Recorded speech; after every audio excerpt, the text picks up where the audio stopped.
আসসালামু আলাইকুম। হ্যালো বন্ধুরা, আমি নীল ফাগুন। আশা করছি সকলে অনেক ভালো আছেন। আজকে টিউটোরিয়ালে আপনাদের সকলকে জানাচ্ছি অভিনন্দন এবং শুভেচ্ছা। আজকে টিউটোরিয়ালটা হচ্ছে মাইক্রোসফট অফিস ওয়ার্ড 2007-এর পেজ লেআউটের পেজ ব্যাকগ্রাউন্ড নিয়ে আমরা আজকে আলোচনা করব। কিভাবে ওয়াটারমার্ক দেওয়া যায়, কিভাবে পেজ কালার পরিবর্তন করা যায় এবং সুন্দর পেজ কালার নেওয়া যায়, এবং পেজ বর্ডার কি করে দেওয়া যায়, এবং একটি দৃষ্টিনন্দন পেজ বর্ডার কিভাবে অঙ্কন করা যায়। তো চলুন প্রথমে কোনো কথা না বাড়িয়ে সরাসরি আমরা কাজে যাই। প্রথমে যেটা আলোচনা করব সেটি হচ্ছে ওয়াটারমার্ক। আর ওয়াটারমার্ক কী কারণে প্রয়োজন হয় সেটা একটু বলে নিই। ওয়াটারমার্কটা হচ্ছে আপনার পেজটা অন্য কেউ যেন কপি করতে না পারে, সেক্ষেত্রে ওয়াটারমার্কটা সিলেক্ট করা বেটার, যে আপনার এই কাজটা আপনার করা, এই কারণে আপনি ওয়াটারমার্ক দিয়ে আপনার পেজটা আপনার দখলে রাখতে পারেন। আর পেজ কালারটা হচ্ছে পেজ আপনি আপনার পছন্দ মতো পেজ কালার বিভিন্ন দিতে পারেন। বাই ডিফল্টে সাধারণত সাদা পেজ কালারটা থাকে। আপনি ইচ্ছা মতো আপনার পেজ কালারটা যদি মনে হয়, অনেক সময় বিভিন্ন ক্ষেত্রেই দরকার পড়ে বিভিন্ন ধরনের পেজ কালার, কেননা সাদা পেজ কালার ইজিলি ফটোকপি করা যায়, কিন্তু কিছু পেজ কালার রয়েছে যেগুলো ফটোকপি করতে অনেক সময় সমস্যা করে। এই জন্য বিভিন্ন কোচিং বা বিভিন্ন ডকুমেন্ট তৈরির ক্ষেত্রে অনেক সময় পেজ কালারের প্রয়োজন পড়ে। আর পেজ বর্ডারটা হচ্ছে আপনারা কাভার পেজ তৈরি করার ক্ষেত্রে পেজ বর্ডারটা অনেক ইম্পর্টেন্ট। আমি মনে করি এটি মোস্ট ইম্পর্টেন্ট, কেননা পেজ বর্ডার ছাড়া আপনার একটি পেজের ডিজাইনটা কখনো সুন্দর হতে পারে না। তো প্রথমে এই ওয়াটারমার্ক নিয়ে আলোচনা করি। ওয়াটারমার্কের এখানে যদি ক্লিক করেন, বাই ডিফল্ট এখানে কিছু আপনার দেওয়া থাকবে। এটা হচ্ছে কন্ডিশনাল ওয়ান, এটি হচ্ছে বরাবর বাঁকানো অবস্থায় থাকবে। এটি সোজা অবস্থায় ডু নট কপি ওয়ান, এটা হচ্ছে বাঁকানো অবস্থায়।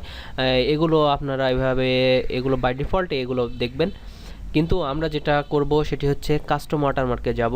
কাস্টম ওয়াটারমার্কে গেলে এখানে আপনারা দুই ধরনের অপশন পাবেন। একটা হচ্ছে নো ওয়াটারমার্ক, যে এখন কোনো ওয়াটারমার্ক দেওয়া নাই। এরপরে হচ্ছে পিকচার ওয়াটারমার্ক, আপনারা যে কোনো একটা পিকচার সেটি ওয়াটারমার্ক হিসাবে ইউজ করতে পারেন। এছাড়া হচ্ছে এই পিকচার ওয়াটারমার্কে যদি ক্লিক করেন, সিলেক্ট পিকচারে যদি ক্লিক করেন, আপনার কম্পিউটারে যদি কোনো ধরনের যে কোনো পিকচারকে যদি আপনি দেখুন, ওয়াটারমার্ক হিসেবে আমি এই পিকচারটা সিলেক্ট করেছিলাম। এই পিকচারটা জাস্ট মিডিলে, এই পেজের মিডিলে এটি বসে গেছে। এভাবে আপনারা পিকচার ওয়াটারমার্ক দিতে চান। এখন এই পিকচার ওয়াটারমার্কটা আমি দিতে চাচ্ছি না, এক্ষেত্রে আমার এই ওয়াটারমার্কটা আমি রিমুভ করতে চাই। এই কারণে আমাকে রিমুভ ওয়াটারমার্ক করতে হবে। জাস্ট রিমুভ করলেই এই ওয়াটারমার্কটা চলে গেল। এখন আমি লেখাকে ওয়াটারমার্ক হিসেবে ইউজ করতে চাচ্ছি, সেক্ষেত্রে আমাকে টেক্সট ওয়াটারমার্কে সিলেক্ট করতে হবে। টেক্সট ওয়াটারমার্ক সিলেক্ট করার পর আপনি যদি বাংলা লিখতে চান তাহলে এখানে আপনার সিয়াম রূপালী করে দিবেন, যারা অব্র কিবোর্ড ইউজ করেন। টেক্সটে এখানে আপনার যা খুশি তাই, আপনার নাম, এছাড়া আপনি যেটা দিতে চান সেটাই আপনারা ইউজ করতে পারেন। তো আমি আমার চ্যানেলের নামটা এখানে দিচ্ছি। এরপরে আপনার ফন্টটা আপনার এখান থেকে চেঞ্জ করতে পারবেন। আপনার যে ধরনের ফন্ট পছন্দ হয় আপনারা সেটা এখান থেকে নেবেন। আর সাইজটা আপনারা এখান থেকে বাড়াতে কমাতে পারবেন। আমি অটো সাইজটাই নিচ্ছি। আর কালার, আপনার কালার যেটি পছন্দ সেটিও এখান থেকে আপনারা সিলেক্ট করতে পারবেন। আমি বাই ডিফল্টে এটি দেওয়া আছে, দেখি এটি কেমন লাগে। এটা অ্যাপ্লাই করলে দেখুন এরকম আসছে। তো এটা মোটামুটি খারাপ না। এখান থেকে যদি আমি কালারটা চেঞ্জ করি, তাহলে আমি যদি অ্যাপ্লাই করি এখন এরকম আসবে। এটা এখানে যেরকম দেখাচ্ছে, কিন্তু আপনারা যদি প্রিন্ট আউট করেন তাহলে এটা অনেক আর কি ডিপলি দেখাবে আরও। তো এটা মোটামুটি ভালো লাগছে, তো আমি এটা অ্যাপ্লাই করে রাখলাম।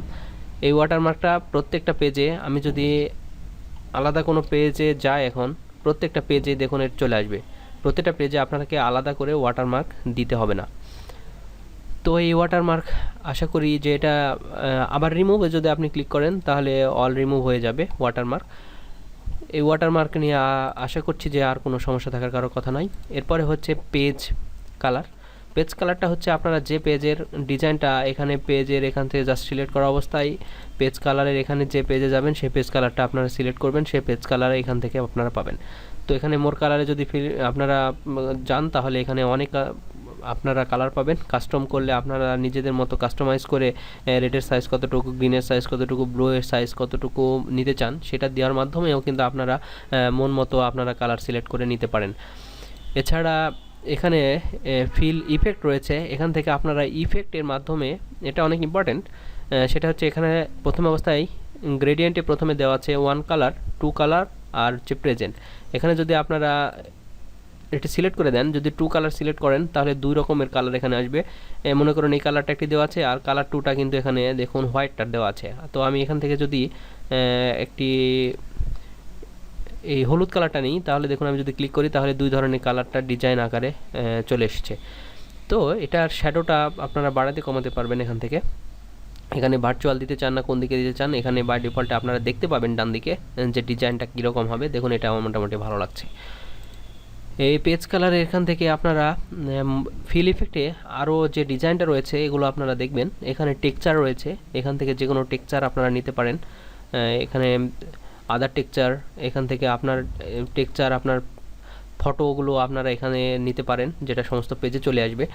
এরপরে হচ্ছে প্যাটার্নটা হচ্ছে এই ভিতরে দাগ অবস্থায় থাকবে। দেখুন আমি একটা সিলেক্ট করি তাহলে বুঝতে পারবেন। দেখুন এরকম একটি চলে এসছে। তো এরকম আপনারা এই ইফেক্ট থেকে বিভিন্ন মানে মডেলিং করতে পারবেন। এখানে পিকচার আলাদা একটি অপশান রয়েছে, এখান থেকে আপনারা পিকচারটাও সিলেক্ট করে পিকচারটা নিতে পারেন। আপনার মন মতো যেরকম খুশি সেরকম আপনারা এখান থেকে কিন্তু পেজ কালার সিলেক্ট করতে পারছেন। এখন হচ্ছে পেজ বর্ডার। এখানে আপনারা যদি ক্লিক করেন তাহলে প্রথম অবস্থায় পেজ বর্ডার, এরপর হচ্ছে বর্ডার, এরপর হচ্ছে শেডিং। তো আমরা পেজ বর্ডারটাই দেখব। এখানে পেজ বর্ডারতে কয়েক রকম অপশন রয়েছে। প্রথমে আমারটা দেখুন নানে সিলেক্ট করা আছে।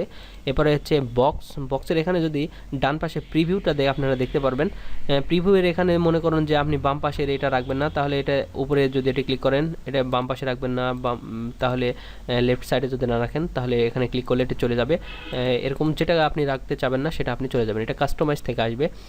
তো আমার মনে হয় যে এই শ্যাডোগুলো এখান থেকে না দিয়ে কাস্টমাইজে আপনারা দিতে পারবেন। এখান থেকে যদি আপনারা দিতে চান যে কোনো প্রিভিউটা আপনারা দেখতে পারবেন। দেখুন এরকম চলে আসছে 3pt মানে 3pt আর কি, এরকম আপনারা এখান থেকে অনেক বাই ডিফল্ট আপনারা পাবেন। এছাড়াও আপনারা যদি আর্ট ডিজাইনের মাধ্যমে দিতে চান সেক্ষেত্রে আর্টে যদি নিচের দিকে দেখবেন আর্ট লেখা আছে, এখানে যদি ক্লিক করেন অনেকগুলো এখানে আপনারা ডিজাইন এখানে পাবেন। তো মনে করুন আমি এটা নিলাম, নেওয়ার পরে এটাকে আপনারা এখন যদি আমি ওকে করি তাহলে দেখুন এরকম আসছে। আমি একটু এটা বড় করে দিই। এখন আমার দেখুন প্রত্যেকটা পেজে কিন্তু এই বর্ডারটা আসবে। এখন মনে করুন আমি বর্ডারটার যে ডিজাইনটা এটা আমি একটু ছোট বড় করতে চাই। এক্ষেত্রে এখন 20pt দেওয়া আছে, এখানে আপনারা এটা যদি কমিয়ে দেন তাহলে এটা আরও ছোট আকারে আসবে। দেখুন ছোট আকারে আসছে, এখানে ছোট আকারে সবগুলো চলে এসছে। এটা যদি আপনারা বড় করতে চান তাহলে এখান থেকে আপনারা বড় করতে পারবেন। তো এখানে অনেকগুলো ডিজাইন রয়েছে, এখানে আপনার যেটা খুশি সে ডিজাইনটা আপনারা এখান থেকে সিলেক্টের মাধ্যমে আপনারা চুজ করে নেবেন। তো এ ছিল আজকের টিউটোরিয়াল। আর এভাবে আপনারা ডিজাইন করার মাধ্যমে ডকুমেন্ট তৈরির মাধ্যমে যে স্বাভাবিকভাবে সেভ করেন, জাস্ট সেভে ক্লিক করবেন। সেভ এজ থেকে আপনারা একটা নাম দিবেন, কোথায় আপনারা সেভ করতে যাচ্ছেন সেখানে আপনারা সেভ করতে পারবেন। তো আমার ডক1 দেওয়া আছে, ওয়ার্ড ডকুমেন্ট সেভ যদি ক্লিক করি তাহলে সেভ হয়ে গেছে। দেখুন আমার ডেস্কটপে সুন্দর করে সেভ হয়ে গেছে। এভাবে আপনারা সুন্দর ডিজাইনের পেজ ব্যাকগ্রাউন্ড থেকে পেজ ব্যাকগ্রাউন্ড থেকে সুন্দর ডিজাইন করার মাধ্যমে আপনারা পেজটাকে সুন্দর এবং নান্দনিক করে তুলতে পারেন। তো আজকে টিউটোরিয়ালটা এই পর্যন্তই। আর যদি এই টিউটোরিয়ালটা ভালো লেগে থাকে, কারো উপকার এসে থাকে, তাহলে অবশ্যই ভিডিওতে একটা লাইক দিবেন, কমেন্ট করে জানাবেন কেমন লাগলো। আর অবশ্যই আমার চ্যানেলে সাবস্ক্রাইব করবেন। আর ভিডিওর শেষে আপনারা অবশ্যই মন্তব্য করে জানাবেন যে কোন ধরনের টিউটোরিয়ালটা আপনারা চান। আমার একটি ফেসবুক গ্রুপ রয়েছে, সেই গ্রুপে আপনারা জয়েন করতে পারেন। সকলে ভালো থাকুন, সুস্থ থাকুন, আল্লাহ হাফেজ।